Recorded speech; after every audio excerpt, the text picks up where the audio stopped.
जय भीम, जय भारत, जय संविधान, जय भीम आर्मी, जय आज़ाद समाज पार्टी काशीराम। कल किन्हीं कारणों से मैं लाइव नहीं आ पाया, तो आज फिर 1 बजे मैंने रखा था कि लाइव आना है और लाइव आके पूरे देश में जो भीम आर्मी और आज़ाद समाज पार्टी कार्यकर्ता हैं उनको अपना संदेश ज़रूरी देना था। आप पूरे देश में जहाँ कहीं भी कोई घटना होती है, भीम आर्मी और आज़ाद समाज पार्टी के लोग बहुत मजबूती से संघर्ष करते हैं और आपकी बदौलत जो है देश के शोषित वंचित समाज में एक नई ऊर्जा और नई ताकत आ रही है, वो दिखाई भी देती है। देखिए, सबसे पहले तो बहुजन मीडिया ही हमारा अपना मीडिया है। मैं बहुजन मीडिया के सभी साथियों का धन्यवाद देता हूं कि वो मेरे लाइव के बाद यहाँ से इस वीडियो को दिखाते हैं, जो ज़्यादा से ज़्यादा लोगों तक ये बात चली जाती है।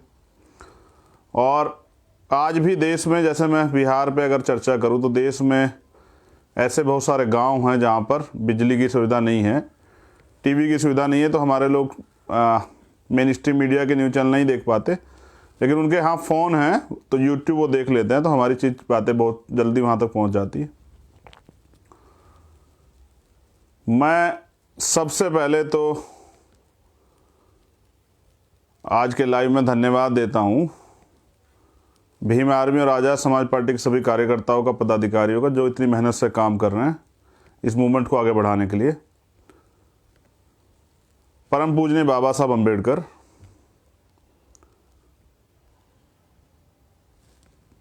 इस शोषित वंचित समाज को जानवरों के जीवन से उबार कर इंसान बनाने वाले और भारतीय संविधान को लिखकर हम सब लोगों को बराबर का अधिकार देने वाले नारी के मुक्तिदाता परम पूजनीय बाबा साहब डॉक्टर भीमराव अम्बेडकर जी को मेरा नमन। संत श्रोमणी सतगुरु रविदास जी महाराज, भगवान वाल्मीकि महाराज, गुरु नानक देव, संत कबीर, बाबा चौहरमल, जितने भी महापुरुष हुए हैं उनको मेरा क्रांतिकारी जय भीम, सतनाम। बहुजन समाज में जन्मे राष्ट्रपिता ज्योतिबा फूले, पेरियार साहब, पेरियार लल्लू यादव, संत गाडगे जी महाराज, गुरु नारायण स्वामी, माँ अहिल्याबाई होलकर, छत्रपति साहू जी महाराज, शिवाजी महाराज, शहीद भगत सिंह, शहीद उधम सिंह, बिहार के लेनिन कहे जाने वाले बाबू जगदेव प्रसाद कुशवाहा, जननायक कर्पूरी ठाकुर और अन्य भी महापुरुष हैं जिन्होंने बहुजन समाज को समय समय पर नए रास्ते दिए और अन्याय अत्याचार खिलाफ लड़ना सिखाया। जो आज हम लोग कर रहे हैं ये आज का काम नहीं है, लंबे समय से, आज़ादी के बाद भी और आज़ादी से पहले भी हमारे महापुरुषों ने संघर्ष किया, बलिदान दिया, तब जाके ये आज़ादी हमें मिली है। मेरे आदर्श, मेरे गुरु और बहुजन समाज को राजनीतिक ताकत का एहसास कराने वाले महान संत मान्यवर साहब श्री काशीराम को नमन करते हुए आज का जो लाइव है, वो लाइव का उद्देश्य ये है कि आप तक जो चीज़ें नहीं पहुंच रही हैं वो पहुंच जाएं। पहली बात तो बुलंदशहर में कल रैली है, उत्तर प्रदेश के अंदर पहली रैली जो है, राजनीतिक रैली, वो होने जा रही है। वो बुलंदशहर में है, कल सुबह 10 बजे हमारे लोग वहाँ पहुँच रहे हैं। महत्वपूर्ण रैली है और हमेशा की तरह मुझे उम्मीद है कि जितना प्यार और आशीर्वाद बहुजन समाज ने मुझे दिया है वो कल भी जो है, जैसे पूरे देश में कहीं भी कोई रैली या आंदोलन होता है तो देखने को मिलता है, तो मुझे उम्मीद है कि कल वो बुलंदशहर में भी देखने को मिलेगा। जैसा बिहार के लोगों ने प्यार दिया, वो हजारों हजारों की संख्या में रैली में आते हैं। उसके साथ सबसे पहले जो मैंने मामला डाला है कैप्शन में, वो हाथरस का है। लगातार पीड़ित परिवार से हमारी बात होती रहती है। मेरी बात हुई थी अभी 2 दिन पहले भी हमारे एक जिम्मेदार साथी से, और उन्होंने मुझे एक अहम जानकारी दी। मुझे आपको जानकारी देना ज़रूरी है क्योंकि मीडिया का काम अब ख़त्म हो चुका है वहाँ। मीडिया अब उसे ज़्यादा नहीं दिखाएगी क्योंकि मीडिया आपकी है ही नहीं। तो बहुजन मीडिया और बहुजन समाज के कार्यकर्ता द्वारा वो जो है आपको दिखाई दे, बार बार वहाँ की जानकारी मिलती रहेगी, क्योंकि मैं शोषित वंचित समाज की आवाज़ आपने मुझे बनाया है और मैं हर उस मुद्दे को उठाता हूँ जहाँ अन्याय अत्याचार होता है। हाथरस में अभी जानकारी ये मिली है कि पहले तो सरकारी नौकरी की अभी कोई व्यवस्था नहीं हुई है। उस परिवार को गांव से बाहर रहने के लिए जो आवास की मांग की गई थी वो भी अभी सरकार ने पूरी नहीं की है, अभी गांव में ही परिवार रह रहा है। तीसरी एक अहम जानकारी यह है कि 25 लाख रुपए के मुआवजे की सरकार ने बात की थी। जो SC/ST एक्ट में पहले से 8.5 लाख रुपए मुआवजा मिलता है, कंपनसेशन मिलता है एक्ट के अनुरूप, जिसमें सरकार कोई रोल नहीं है, उसी के साथ जोड़ के वो मुआवजा दे दिया गया है। और अभी हाल में जो मैं बताने जा रहा हूं आपको, ये जानकारी है कि वहां कोई मौजूदा SDM है, वो पीड़ित परिवार के पास 2 बार जा चुके हैं और उन्होंने पीड़ित परिवार को ये कहा है कि अगर आपको न्याय चाहिए तो वो पैसे हमें वापस लौटा दीजिए जो मुआवजे के सरकार ने आपको दिए।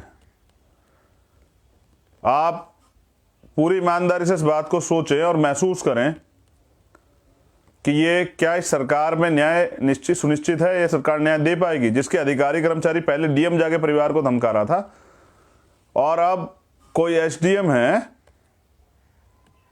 शायद महिला SDM है, वो जाकर परिवार को ये कहते हैं कि अगर आपको न्याय चाहिए तो वो जो आर्थिक मदद सरकार ने आपको की है वो लौटा दीजिए, क्योंकि आपको सिर्फ न्याय चाहिए, सरकार की मदद जो है जो सरकार ने दी थी आप लौटा दीजिए। किसके इशारे पे किया जा रहा है?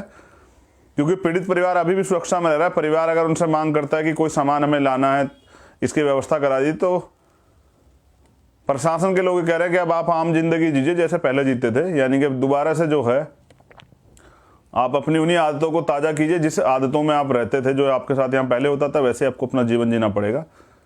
और मैंने मांग की थी कि उस परिवार को वहाँ से बाहर दूसरी जगह शिफ्ट करना चाहिए, जिस पे सरकार ने दिखावा करने के लिए आदेश दिए थे कि भाई हम जो है इनको आवास देंगे, जिससे सबसे पहले परिवार वहाँ से सुरक्षित जगह चला जाए और अपनी लड़ाई को लड़ सके। मैं जल्दी प्रयास करूँगा, पीड़ित परिवार को अपने साथ लेके आऊँगा, दिल्ली में अपने साथ ही रखूँगा, वो मेरा परिवार है, मैं उनको कमज़ोर नहीं पड़ने दूंगा। उन्होंने कोई मांग नहीं की, ये मांग जो है जो की गई थी आर्थिक मदद की हो या नौकरी की, सरकार की मांग थी। और ऐसे अधिकारी कर्मचारियों को भी उसमें कहना चाहता हूं कि याद रखिए जनाब, सरकार बदलती रहती है।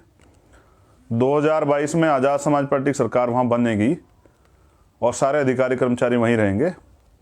हमारे लोगों का सरकार के इशारे पर शोषण करने वाले अधिकारी कर्मचारी ये याद रखें कि जब सरकार बदलेगी तो जो अन्याय आप कर रहे हैं उसका सामना आपको करना पड़ेगा, और उस अन्याय को करने पे का जो कानूनन अपराध आप कर रहे हैं उसकी सजा आपको जरूर मिलेगी। ये मेरा अपने उस परिवार से और पूरे देश के बहुजन समाज के लोगों से वादा है, और जो मैंने आज तक वादा किया, मेरी सबसे बड़ी ताकत है कि मैंने कभी उस वादे को कमज़ोर नहीं पड़ने दिया। आपके उस वादे पे मैं खरा उतरा हूँ और आगे भी उतर रहूँगा। मेरे खून में बहुजन समाज और अपने महापुरुषों का मिशन बहता है। मैं अपने समाज के लिए कुछ भी कर सकता हूँ। पूरा बहुजन समाज मेरा परिवार है।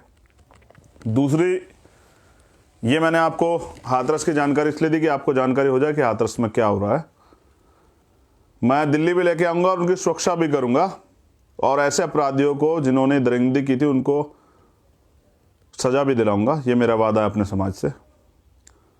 दूसरी बात यह है कि बिहार में भी इलेक्शन चल रहा है, मैं बिहार में घूम रहा हूँ। मैं बस आज़ाद समाज पार्टी और भीम आर्मी में कार्यकर्ताओं को कुछ कहना चाहता हूँ। जो हाथरस में हुआ या देश में किसी कोने में होता हो, चाहे वो दरभंगा में हुआ हो, मुजफ्फरपुर में हुआ हो, राजस्थान में हुआ हो, मध्य प्रदेश में हुआ हो, वो चाहे हरियाणा में हुआ हो झज्जर में, चाहे वो यमुनानगर रमन भाई के साथ हुआ हो, चाहे वो उत्तर प्रदेश में तो कत्लेआम हो रहा है रोज। उत्तर प्रदेश के मुख्यमंत्री बिहार में जाके वोट मांग रहे थे, कह के कि उत्तर प्रदेश के सुशासन पे वोट दे दीजिए।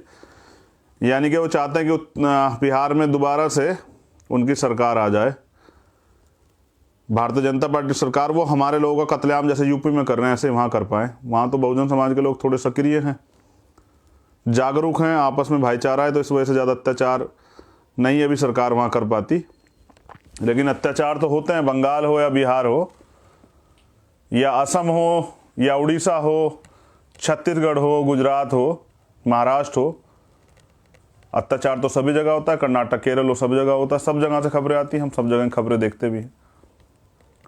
बड़े गौर से सुनिएगा, मैं आपकी आवाज़ हूँ, आपके लिए रास्ता बनाना और उस रास्ते पे आपकी सुरक्षा करना मेरी जिम्मेदारी है। ये जो लोग आज वादा कर रहे हैं आपसे, कहीं पर भी जो चुनाव है, ये जो आपसे वादा कर रहे हैं कि हम 5 साल में आपको रोजगार दे देंगे, 5 साल में आपको अच्छे हॉस्पिटल दे देंगे, आप बस एक बार ये चेक कीजिए कि आप पहले भी अपने वादों पे खरे उतरे हैं क्या। कोई भी किसी भी गठबंधन की बात मैं कर रहा हूँ, चाहे वो भाजपा का गठबंधन हो या कांग्रेस का गठबंधन हो, आरजेडी का हो, जेडीयू का हो, किसी का गठबंधन हो, बस आप एक बार ये सवाल अपने आप से कीजिए और चेक कीजिए, आप पे एविडेंस है कि कितना ख्याल आप लोगों का इन्होंने रखा है और आप इनके लिए वोटर हैं या इनके परिवार का वो हिस्सा जिसके लिए इनको काम करना है। अब आपके लिए एक सवाल है, जो भीम आर्मी आज़ाद समाज पार्टी कार्यकर्ता है, पूरे 5 साल भूखे प्यासे रह के मोटरसाइकिल पे, साइकिल पे, मांगी हुई गाड़ी में तमाम तरह के अपमान सहते हुए, कभी मॉब लिंच के खिलाफ, कभी जुल्म जाति के खिलाफ आप लोग संघर्ष करते हैं। पूरे 5 साल सड़क पे रहते हैं, भूखे प्यासे, सर्दी में बिना जैकेट के और गर्मी में कड़ी धूप में आप आंदोलन करते हैं, संघर्ष करते हैं और हमेशा सदन के बाहर ही खड़े रह के चिल्लाते रहते हैं। इससे कुछ नहीं बदलेगा, इससे आपका संघर्ष तो मजबूत हो जाएगा। मान्यवर काशीराम साहब कहते थे कि जिस समाज की गैर राजनीतिक जड़ें मजबूत नहीं होती, उनकी राजनीति कभी कामयाब नहीं होती। सामाजिक संगठन के दम पे, भीम आर्मी के दम पे आपने अपनी गैर राजनीतिक जड़ें मजबूत तो कर ली है, लेकिन जिनको आप वोट देते हैं वो आपके वोट को भाजपा कांग्रेस को बेच देते हैं। मैं किसी पे आरोप नहीं लगा रहा हूं, आप एक बार बस चेक कीजिए कि जब आप किसी को वोट देते हैं और क्योंकि वो समर्पित नहीं है, उनका मूवमेंट के प्रति कोई प्यार नहीं है, समर्पण नहीं है, संघर्ष नहीं है, तो उनको भाजपा कांग्रेस को वोट बेचने में कोई दिक्कत थोड़ा ही होती है, वो बेचते भी हैं। आप हरियाणा में एमएलए बनाते हैं, वो कांग्रेस में चले जाते हैं। आप मध्य प्रदेश में एमएलए बनाते हैं, वो कांग्रेस या बीजेपी में चले जाते हैं। विचारधारा की लड़ाई है। हमारे लिए भाजपा और कांग्रेस दोनों खतरनाक है, हमें दोनों से सावधान रहना है और अपने मूवमेंट को भी चलाना है। मेरी सबसे बड़ी ताकत आप लोग हैं। मैंने जैसा कहा कि आप 5 साल भूखे प्यासे रह के सर्दी, गर्मी, बरसात की परवाह ना करते हुए संघर्ष करते हैं, और जब मौका मिलता है आपको ईमानदार लोगों को सदन में भेजने का, अपने लोगों को सदन में भेजने का, खुद सदन में जाने का, तब आप चूक कर जाते हैं। इसी वजह से बहुजन समाज शासक नहीं बना। मैं आपका ध्यान आकर्षित करता हूं कि SC/ST के 131 MP अभी बैठे हैं सदन में अन्य पार्टियों से। अगर वो सारे एकजुट हो जाएं तो मुझे नहीं लगता कि कोई भी कानून आपके खिलाफ बन सकता है। लेकिन यहाँ CNPR जैसे काले कानून बनते हैं, या किसानों के खिलाफ अध्यादेश आते हैं, किसान विरोधी अध्यादेश, या मजदूरों के खिलाफ कानून बनते हैं, या पूंजीपतियों के पक्ष में कानून बनते हैं, सरकार पूंजीपतियों के पक्ष में खड़ी हो जाती है, या आरक्षण के खिलाफ कानून बनते हैं, जो काम इनसे नहीं होता वो कोर्ट से करवा लेते। मैं आपसे जानना चाहता हूं, क्या कांग्रेस और भाजपा आपके अधिकारों की सुरक्षा करेगी? आप अपने सुरक्षा अधिकारों की सुरक्षा स्वयं करेंगे?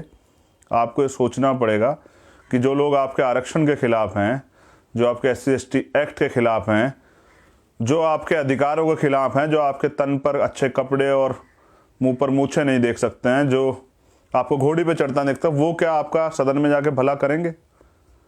मेरे ऊपर तमाम तरह के आरोप लगाए थे। कोई कहता है कि जी चंद्रशेखर भाई तो वहाँ जाके बिहार में किसी स्वर्ण जाति के व्यक्ति का प्रचार कर रहे हैं। मैं सिद्धांतों समझौता नहीं कर सकता हूँ। इन आरोप को लगाने से अच्छा है कि आप अपनी पार्टी के लिए बेहतर कार्य करें, तो हो सकता है आपकी पार्टी का भला हो जाए, या फिर आप साबित कीजिए। मैं तो ईमानदार व्यक्ति, मैंने तो उत्तर प्रदेश के मुख्यमंत्री से भी कहा था जब उन्होंने 100 करोड़ की फंडिंग का आरोप लगाया और सब चीज़ें, मैंने कहा था अगर वो 1 लाख रुपए मेरे अकाउंट में साबित कर दे तो मैं आजीवन राजनीतिक संन्यास ले लूँगा। या 1 रुपए का आरोप तय कर दें तो मैं उस साबित कर दें तो मैं उस पर भी राजनीतिक संन्यास ले लूंगा, लेकिन आप इस्तीफा दे दें तो वो तो नहीं कर सकता है। अगर आप चाहते हैं कि आपने 5 साल जो मेहनत पैदा की है, मेहनत आपने की है, अगर उससे आप चाहत पैदा कर लें, मान्यवर काशीराम साहब एक नारा देते थे, एक सिद्धांत था उनका, वो कैडर में बताते, N into D into S, need, desire, strength. अगर आप जो जरूरत है कि हमारे लोग सदन में हों और आपके साथ जो जरूरत है उनको पूरा आप करना चाहते हैं, अपने सामाजिक परिवर्तन आप करना चाहते हैं, तो नीड जरूरत प्लस डिजायर यानी कि चाहत, अपने अंदर चाहत पैदा कीजिए कि हमें ना बिकने वाला समाज और ना बिकने वाले नेता बनाकर अपने वोट को बिकने नहीं देना है। वोट की ताकत को पहचानना है। वोट का अधिकार आपको बिकने के लिए नहीं मिला है, वोट का अधिकार आपको अपनी गुलामी से मुक्ति के लिए मिला है।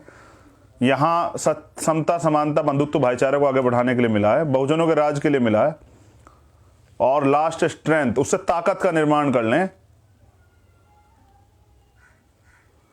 तो मुझे लगता है कि वो दिन दूर नहीं कि बहुजन समाज जो है शासक बन जाएगा, बहुजन समाज का राज आ जाएगा। बिहार में आपके पास मौका है। जिन्होंने पहले आपको धोखा दिया है वो इस बार भी आपको धोखा देंगे। पूरी हिम्मत से अगर आप पीडीए गठबंधन को वोट करते हैं, आज़ाद समाज पार्टी के कार्यकर्ताओं को, पदाधिकारियों को वोट करते हैं, प्रत्याशियों को वोट करते हैं, तो मुझे पूरा भरोसा है कि आने वाला कल जो है वो बहुजन राजनीति का सुनहरा कल होगा, जिसमें, क्योंकि आज तक हमारे लोगों ने संघर्ष किया और आप जानते हैं कि भीम आर्मी के लोग स्वाभिमान समझौता नहीं करते हैं। रात के 2 बजे या 4 बजे, धूप हो, बारिश हो या सर्दी हो, आप ये बुलाते हैं तो वो आते हैं और संघर्ष करते हैं। कितने मामले हैं इस 5-6 साल के भीम आर्मी के जीवन में?